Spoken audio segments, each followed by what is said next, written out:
Okay, let's take this equation. This is where we're at right now. This equation.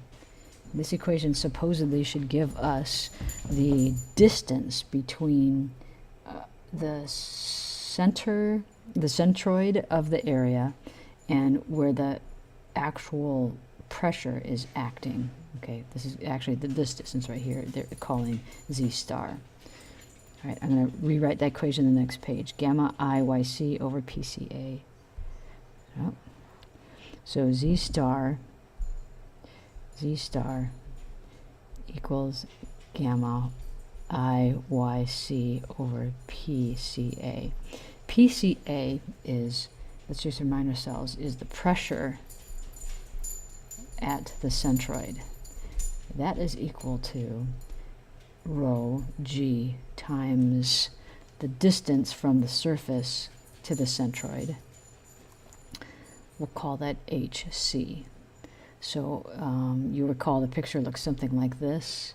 In this problem, you've got 1 meter below the surface is the hatched door, and we're trying to figure out what the force is here.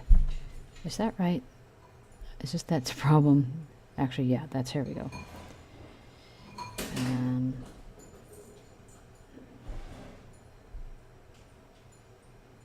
Okay.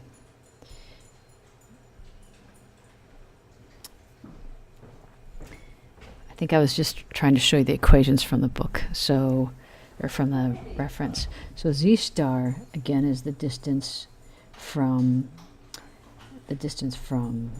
this, I guess I'll call it, I don't know what I called it in the other thing, ZC, or no, excuse me, that's HC, that value, this value right here, this value, HC, and some different value, Y, where the resultant pressure is acting. So the resultant pressure is acting on this, the resultant force or pressure is acting at this spot. Yeah, I guess pressure acts at a whole bunch of spots. So yeah, the resultant force we can say is acting at this location, YR, resulting, and HC is the height, I guess, of, you know, where the center of mass is for the door. So anyway, here's this equation. PC is rho GHC. Now notice this gamma is also equal to rho G. So when I rewrite this equation, what I get is Z star, again, this is the distance. This, if we were to label on this graph, this would be Z star. Z star is equal to rho times G times IYC. This is the second moment of area about the y-axis, the centroid, and the y-axis, divided by this value, rho G times HC times area. So what you see right away is that we get rid of these terms. So oftentimes you'll see me write this equation to calculate this distance, y, this absolute value yc minus yr, that distance, is equal to IYC, the centroid, the second moment of area about the centroid, second moment of area, or moment of inertia, excuse me, is the second moment of area. Is that right? HC times A. It's a simplified version of that equation. Okay, so for a rectangular cross section about this centroid, this one, the IY, this is Y, about the centroid, is going to equal BH cubed over 12.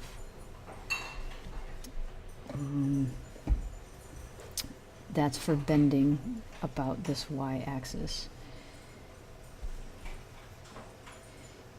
If you were bending about this axis, like this, the moment would be equal to HB cubed over 12.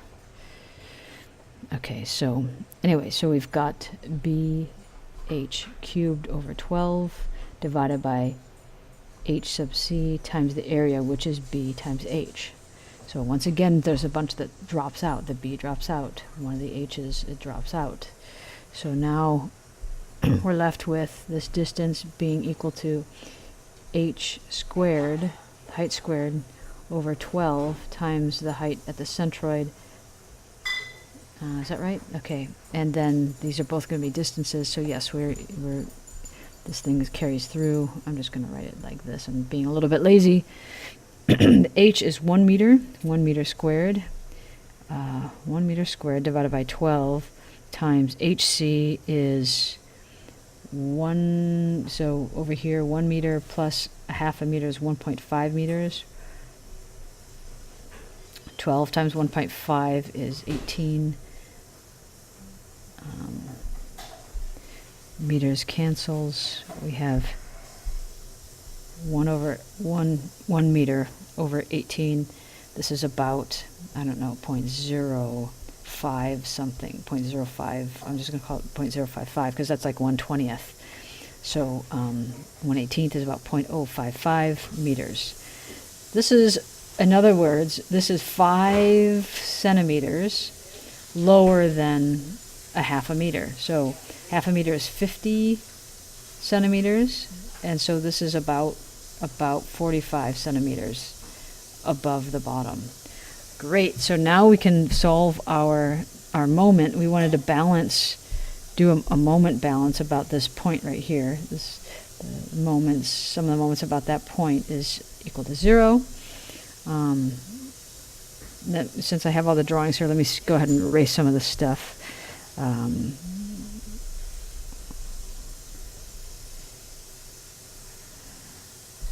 So we have some of the moments about this point 0 is equal to 0. It's equal to, or well, what we can do is say this force here, the resultant force times the distance at which it's acting, which is 50 centimeters minus 5.5 centimeters, is equal to the force here times the distance at which it's acting, which is 100 centimeters. So we get that the resultant force, or the force, this is what we're trying to solve for, this force here. The force, if I rearrange that, force is equal to 100 over 44.5 times, nope, I have that upside down.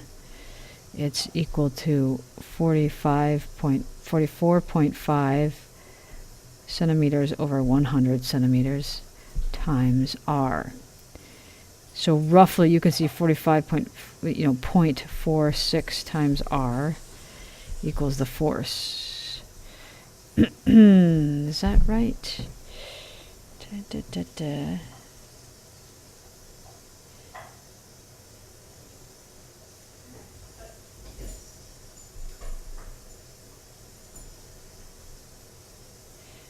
That doesn't look right. F equals 0.45 over 100. Should it equal half? Seems like it should be double. F should be about 2 times. No, it should be about half because it's twice as far away. Wow, okay, right. So that's right, about half. So what is R? I totally don't recall. 7,350. So F equals 0.45 times 7,350 newtons.